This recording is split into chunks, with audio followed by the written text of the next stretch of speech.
तो hi hello class 10th वालों। तो आइए आज मैं आप लोगों की अर्धवार्षिक परीक्षा 2025-26 के मैथमेटिक्स यानी कि आपकी प्यारी प्यारी गणित के जितने भी इस क्वेश्चन पेपर में सवाल आए हैं सभी के जवाब मैं आप लोगों को बढ़िया तरीके से देने वाला हूं। तो आइए जल्दी से सबसे पहले हम लोग देख लेते हैं वस्तुनिष्ठ प्रश्नों के आंसर। तो सबसे पहला यहाँ पर हमारा क्वेश्चन है भैया, सही विकल्प चुन करके लिखिए। तो देखिए 12 और 15 का HCF क्या होगा। तो HCF क्या होता है, जो दोनों में जो कॉमन है। तो 12 के यहाँ पर गुणनखंड हो जाएंगे 2 गुणे 2 गुणे कितने हो जाएंगे 3, और 15 के हो जाएंगे यहाँ पर 3 गुणे 5। तो दोनों में क्या है हमारा 3 है, दोनों में 3 है। तो HCF यहाँ पर क्या हो जाएगा 3। ओके, ये सिंपल सा तरीका है। अब यदि मैं ऐसे सॉल्व करके बताऊंगा तो थोड़ा सा टाइम लगेगा, लेकिन मैं आपको बताऊंगा ही बताऊंगा ताकि आप लोग अच्छे तरीके से करते जाएं। अगला है द्विघात बहुपद X square plus B X plus C का आलेख होता है, तो वो एक परबला होता है, पैराबोला होता है। ओके, चलिए देखते हैं अगला। तो अगला है यहाँ पर AP 12 7 2 - 3 का सारवांतर है। तो सारवांतर जो D होता है उसको कैसे हम लोग निकालते हैं, A2 में से किसको घटा देते हैं A1 को, यानी कि आगे वाले पद में से पीछे वाले पद को। तो इसको घटा देंगे 7 में से किसको घटा देंगे 12 को, तो आंसर आ जाएगा -5। तो इसका राइट आंसर हो जाएगा क्या -5। ओके, चलिए देखते हैं अगला। तो इसका हो जाएगा क्वेश्चन नंबर 4। बिंदु 8 6 और 0 0 के बीच की दूरी यहाँ पर हो जाएगी 10, क्योंकि बीच की दूरी का फॉर्मूला क्या होता है, ये होता है देखिए x2 - x1 का होल स्क्वायर प्लस के ये हो जाएगा y2 - y1 का होल स्क्वायर। जब इसमें मान रख देंगे तो देखो ये तो 0 है, तो इनका तो कोई 0 हो जाएगा। तो ये हो जाएगा 8 का स्क्वायर प्लस के 6 का स्क्वायर, तो ये हो जाएगा कितना 64 प्लस के 36, और जोड़ देंगे तो हो जाएंगे कितने 100, और 100 में से 10 कहाँ जाएंगे बाहर, तो इसका राइट आंसर हो जाएगा 10। ओके, एक रैखिक युग्म A1x प्लस B1y तथा के अनंता अनेक हल होने की शर्त क्या है। तो अनंता अनेक हल होने की यहाँ पर हमें शर्त बतानी है। तो तीनों बराबर होते हैं, A1/A2 बराबर है B1/B2 बराबर है C1/C2। इसका राइट आंसर हो जाएगा C वाला। ये होती है एक अद्वितीय हल की, किसकी होती है, एक अद्वितीय हल की शर्त। ओके, और ये होती है हमारी कोई हल नहीं की, कोई हल नहीं। और ये तो बता ही दिया ये किसकी है, अरे भाई ये किसकी है, अनंतः अनेक हल की। ये वाली किसकी है, अनंतः अनेक हल की। ओके, छठवां है द्विघाती बहुपद समीकरण एक्स स्क्वायर बी एक्स के मूल समान हो तो समीकरण के विभक्त कर का मान क्या होता है, जी होता है 0 होता है। तो विभक्त कर क्या होता है, डी बराबर ए भाई डी बराबर क्या होता है विभक्त कर बी स्क्वायर माइनस के 4AC। और जब मूल बराबर होते हैं समान होते हैं तो डी का मान क्या आ जाता है 0। ठीक है, अब आप लोग कमेंट में बताइए कि यदि B square minus 4AC, B square minus के क्या, चलो इसको मैं दूसरी जगह लिख देता हूँ, यदि बी स्क्वायर माइनस के 4AC यानी विभक्त कर का मान है वो 0 से छोटा होता है, तो फिर इसके मूल कैसे होते हैं आप लोग मुझे कमेंट में यहाँ पर बताइए। ओके, चलिए देखते हैं नेक्स्ट क्वेश्चन। और क्वेश्चन नंबर 2 में क्या है हमारे पास में, रिक्त स्थानों की पूर्ति कीजिए। ठीक है, तो देखिए इसके लिए मैं थोड़ा सा कलर चेंज कर लेता हूँ, ये वाला। ओके, तो रिक्त स्थानों की पूर्ति कीजिए।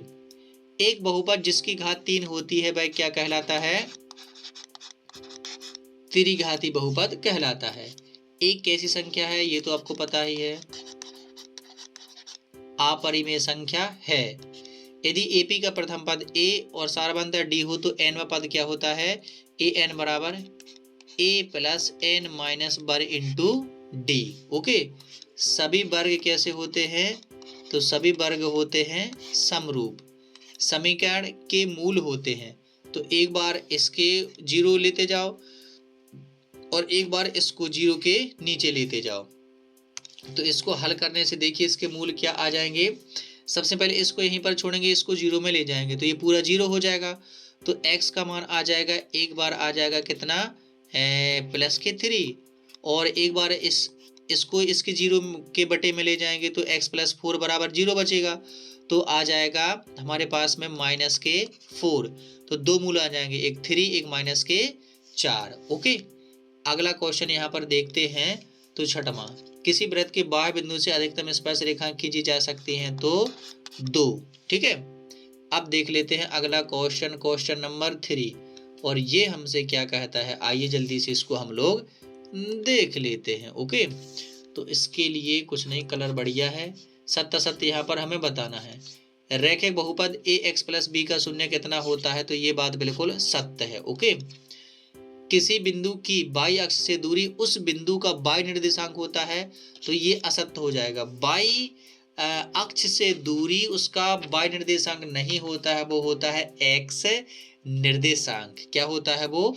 एक्स निर्देशांक। तो ये असत्य हो जाएगा। ओके, ध्यान रखना वो कौन सा निर्देशांक होता है, एक्स। यदि समांतर श्रेणी में है तो ये होता है, तो ये बात बिल्कुल सत्य है। ठीक है, ये इसका क्या कहलाता है, समांतर माध्य। क्या कहलाता है, समांतर माध्य। ओके, अगला क्वेश्चन, यदि मीनार की ऊंचाई और छाया की लंबाई समान हो तो सूर्य का उन्नयन कोण 60 डिग्री होता है, तो ये बात कैसी हो जाएगी, असत्य। सूर्य का उन्नयन कोण यहाँ पर कितना डिग्री होना चाहिए, 45 डिग्री। तो आप लोग इस कोण को याद रखेंगे कि जब वस्तु की ऊंचाई छाया की लंबाई के बराबर होती है, तो जो सूर्य का उन्नयन कोण होता है वो कितना डिग्री होता है, 45 डिग्री होता है। ये दूसरे तरीके से भी पूछा जा सकता है।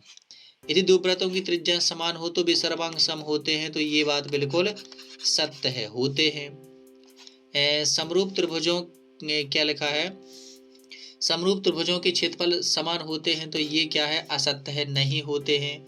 लेकिन जो समरूप त्रिभुज होते हैं उनके जो क्षेत्रफलों का अनुपात है, जैसे एक त्रिभुज का क्षेत्रफल हो गया ABC और दूसरे त्रिभुज का क्षेत्रफल हो गया PQR, तो इनके क्षेत्रफलों का अनुपात इनकी भुजाओं के वर्गों के अनुपात के बराबर होता है, लेकिन वो बराबर नहीं होते हैं। ठीक है, तो ध्यान रखिए, समरूप त्रिभुज जो होते हैं उनके क्षेत्रफलों का अनुपात भुजाओं के वर्गों के अनुपात के बराबर होता है, लेकिन सदैव क्षेत्रफल समान नहीं होता है। ओके, तो ये हमारा असत्य हो जाएगा। क्या हो जाएगा, असत्य। ओके, चलिए बढ़ते हैं अगले क्वेश्चन की तरफ और आ जाते हैं हमारे पास में सही जोड़ियां। तो जल्दी से इन जोड़ियों के आंसर हम लोग बेहतरीन तरीके से यहाँ पर दे लेते हैं। ओके, तो जोड़ी जल्दी से मिला लीजिए। हाँ, तो पहला यहाँ पर हो जाएगा हमारा 1 प्लस के tan स्क्वायर थीटा, तो ये किसकी सर्व समीका हो जाएगी, सेक की। ओके, तो ये बन जाएगी पहले का।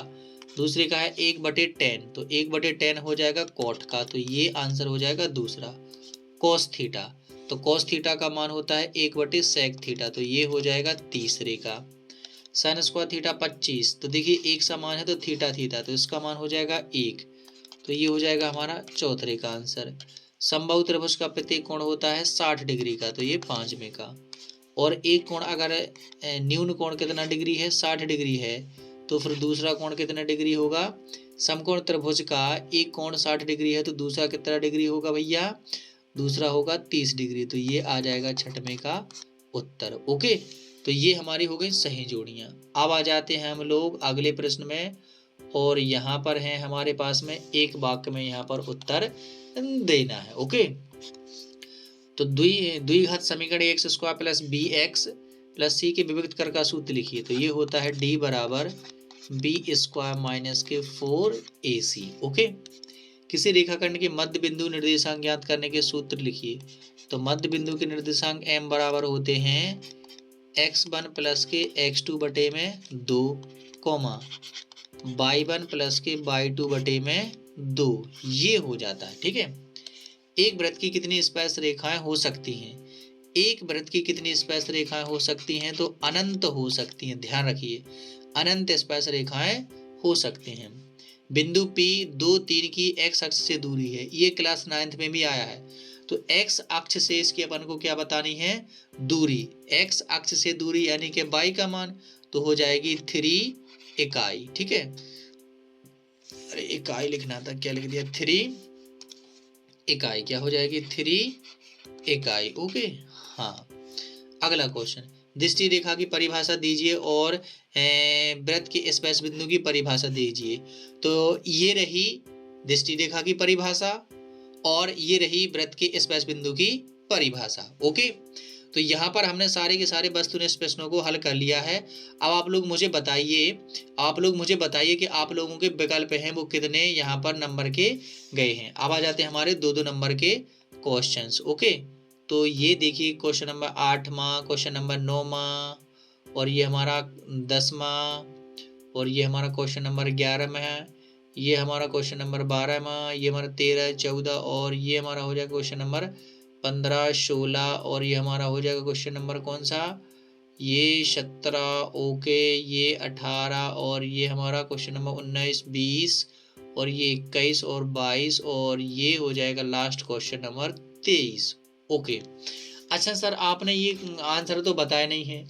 इनके आंसर यदि आप लोग चाहते हो कि मैं सारा का सारा पेपर का सॉल्यूशन आप लोगों को बताऊं, तो मेरा व्हाट्सअप चैनल वहां पर ज्वाइन कर लीजिए, लिंक डिस्क्रिप्शन में आप लोगों को सारी चीज मिल जाएगी। और मैं मिलता हूं नेक्स्ट वीडियो में, तब तक के लिए चल दिए पढ़ते रहिए, मस्त रहिए और खुश रहिए।